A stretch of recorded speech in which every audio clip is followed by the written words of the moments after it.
नमस्कार प्रिय दर्शकों, आप सभी का हमारे YouTube चैनल पर हार्दिक स्वागत है। दोस्तों, आज की वीडियो बड़ी ही रोचक और ज्ञानप्रद है। इस वीडियो में आप देखेंगे कि एक चकवा और चकवी की कहानी है, जो कि इस कहानी को सुनेंगे तो कभी भी आपके घर में अकाल मृत्यु नहीं आएगी। दोस्तों, मृत्यु को टाला तो नहीं जा सकता, लेकिन अकाल मृत्यु को आप इस कहानी सुनने के बाद टाल सकते हैं। आप सभी जानते हैं कि चकवा और चकवी दोनों पक्षी बहुत समझदार, गुणवान और चमत्कारी होते हैं। शास्त्रों में इनके बारे में बहुत सारी बातें आपने सुनी होगी। इनका सीधा संबंध कहते हैं कि भगवान श्री कृष्ण से है। आप सभी जानते हैं भगवान भोग के भूखे नहीं होते हैं, भगवान हमारी भावना के भूखे होते हैं।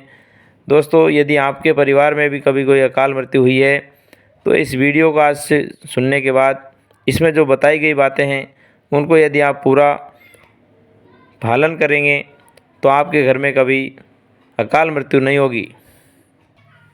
प्रिय दर्शकों, इस वीडियो को जो भी जानकारी है वो 100% सत्य है।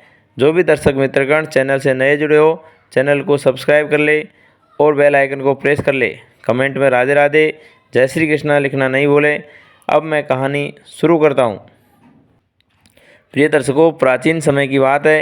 एक बार एक तालाब के किनारे एक चकवा और चकवी रहते थे। कुछ समय बाद दोनों आनंद मंगल में रहते हुए उनके 2 बच्चे अर्थात 2 पुत्र पैदा होते हैं। प्रिय दर्शकों, पुत्र की प्राप्ति के बाद चकवा और चकवी बड़े खुशहाल रहने लगे, प्रसन्न थे। लेकिन दोस्तों, उनको क्या मालूम कि उनके जो दोनों पुत्र हैं अकाल मृत्यु के शिकार हो जाएंगे, अर्थात मृत्यु को पा गए। अब दोस्तों, दोनों चकवा और चकवी बहुत ज़्यादा परेशान रहने लगे और सोचने को मजबूर हो गए कि ईश्वर ने हमारे साथ ऐसा क्यों किया। दोस्तों, अपने कर्मों को दोष देने लगे और आदमी तरह तरह की बातें करता है कि ऐसा करते तो ऐसा नहीं होता, ऐसा करते तो वैसा नहीं होता।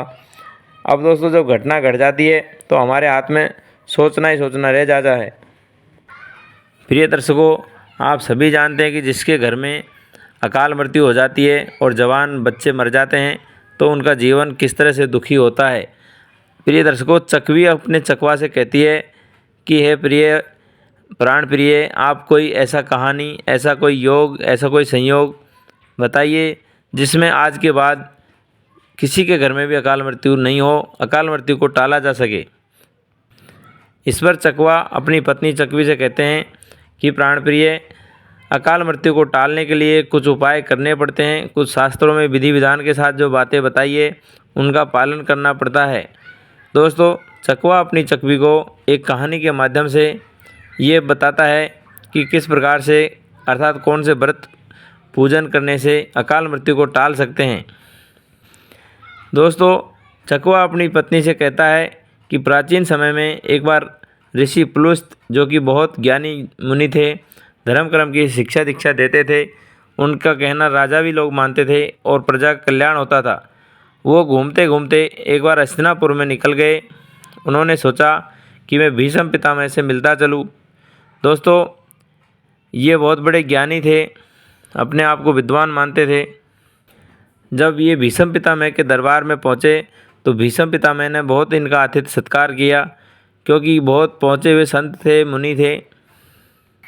भीष्म पितामह ऋषि पुलुस्त से कहने लगे कि हे भगवान, कुछ हमारे लिए वृतांत, हमारे लिए आज्ञा कीजिए और कुछ हमको सुनाइए। इस पर ऋषि पुलुस्त कहते हैं कि एक बार एक सौदास नाम का राजा था, जिनका वृतांत पूरे संसार में, पूरे सौराष्ट्र में फैला हुआ था, सुदूर देश तक फैला हुआ था। दोस्तों, सौदास की माँ बचपन में ही चल बसी थी और राजा भी बहुत ज़्यादा बिजी रहता था। उनमें बचपन में बिल्कुल भी ध्यान नहीं दिया, इसलिए वो बिगड़ता चला गया। राजा के द्वारा अपने संतान को अर्थात सौदास को टाइम नहीं देने की वजह से वह बहुत निरंकुश बन गया, महापापी हो गया, दुराचारी हो गया, धन को चुराने वाला, स्त्रियों में प्रवृत्ति रखने वाला, चुगलखोर तथा जंगल में शिकार करने के लिए जाता और तरह तरह के जानवरों को मार देता। एक बार ये सौदास जंगल में जाता है और कई जानवरों को मार मार करके भेज देता है दोस्तों, और कहता है कि इन सभी जानवरों को रसोई बना लीजिए, पकवान बना लीजिए। दोस्तों, एक दिन इनका मन उबने लगा और अकेला तालाब के किनारे जंगल में, गहन जंगल में आगे पहुंच जाता है। तो ये जो सौदास नाम का जो आदमी है, जो कि राजा का पुत्र है बिगड़ा हुआ, वो देखता है कि एक आदमी परिवार के साथ पूजा कर रहा है और वह क्या क्या कर रहा है। प्रिय दर्शकों, उस दिन कार्तिक शुक्ल पक्ष की यम द्वितीय नाम की तिथि थी और उसका व्रत और कथा पूरी किया जा रहा था। जब राजा सौदास ने उस आदमी को देखा और उसने जो व्रत कथा किया उसके बारे में पूछा, तो वो किसान जो था सौदास को बताता है कि हे राजा, मैं यहाँ पर यमराज, चित्रगुप्त और कर्मदेव का पूजन कर रहा हूँ और पास में ही मैं झोपड़ी में रहता हूँ। रात्रि अधिक हो जाने की वजह से उस किसान ने उस सौदास नाम के राजा को अपनी झोपड़ी में रख लिया। दूसरे दिन सुबह हुई तो सौदास महल को वापस आ गया और उस आदमी ने जो व्रत बताया था, कथा बताई थी और पूजन सामग्री बताई थी, उसको राजा ने मंगवा करके किसान के द्वारा बताया गया व्रत को किया। और अंत में दोस्तों, कुछ समय गुजरने के बाद ये सौदास नाम का राजा ख़त्म हो जाता है। दोस्तों, जब इसकी आत्मा को यमराज के पास पहुंचाया जाता है तो डंडों से पिटवाया जाता है, गर्म तेल में डाला जाता है। यह सब देख करके चित्रगुप्त उधर से निकले और उन्होंने देखा कि देवयोग से इन्होंने एक बार जीवन में यम द्वितीया नाम की तिथि है उसका व्रत किया था, पूजन किया था, कथा को सुना था और सुनाया था। दोस्तों, जब ये चित्रगुप्त को ये मालूम हुआ तो यमराज से कहने लगे कि महाराज, बचपन में जो बिगड़ जाता है उसका उसमें कोई दोष नहीं होता है, क्योंकि बिना कंट्रोल के था, उसकी माँ नहीं थी और राजा को टाइम नहीं दिया इस पर ध्यान देने के लिए। जब बड़ा हुआ आगे चल करके तो इसने सत्संगति अपनाई और वह सुधर भी गया। अब दोस्तों, उसने पश्चाताप भी किया, क्षमा का पात्र भी था। अब ये उत्तम गति प्राप्त होने का अधिकारी बन गया। इसने यम द्वितीया नाम की तिथि का व्रत किया है। प्रिय दर्शकों, यह कहानी चकवा अपनी चकवी को समझा रहा है और सुना रहा है ताकि अकाल मृत्यु से कैसे बच सकते हैं। दोस्तों, राजा युधिष्ठिर ने भी भीष्म से बोला कि मनुष्य को जीवन में इसका ज़रूर से ज़रूर एक बार व्रत करना चाहिए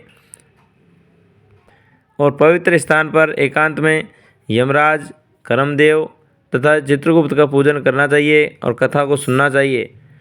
दोस्तों, यदि यथाशक्ति पूजन सामग्री की व्यवस्था नहीं हो सके तो मानसिक पूजन का भी विधान बताया गया है।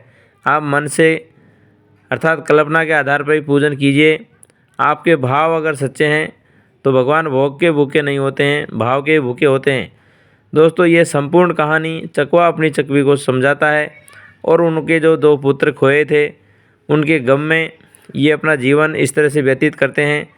लेकिन दोस्तों, इन्होंने ये कहानी में जो बताया है, इस व्रत को करने के बाद आपके घर में अकाल मृत्यु कोई नहीं मरेगा और जो भी दुर्घटना होते होते बच जाएगा वो इस व्रत का प्रभाव से बचेगा। प्रिय दर्शकों, इस कहानी में आपने देखा कि राजा सौदास जो बिना नियंत्रण के बिगड़ता चला गया, अब जब उसको सत्संगति मिली तो अपने किए हुए कर्मों पर पश्चाताप किया और उसने यम द्वितीया नाम की तिथि का व्रत किया तो उसका जीवन सुधर गया। जहाँ पे वो नरक झेल रहा था वहाँ उसको स्वर्ग में पहुँचा दिया चित्रगुप्त ने। दोस्तों, आशा करता हूँ कि इस वीडियो में बताई गई जानकारी आपको अच्छी लगी होगी। इसमें सीखने वाली बातें सीखिए और इससे जो प्रेरणा मिल सकती है वो लीजिए। सभी को राधे राधे, हरिओम, जय श्री कृष्णा।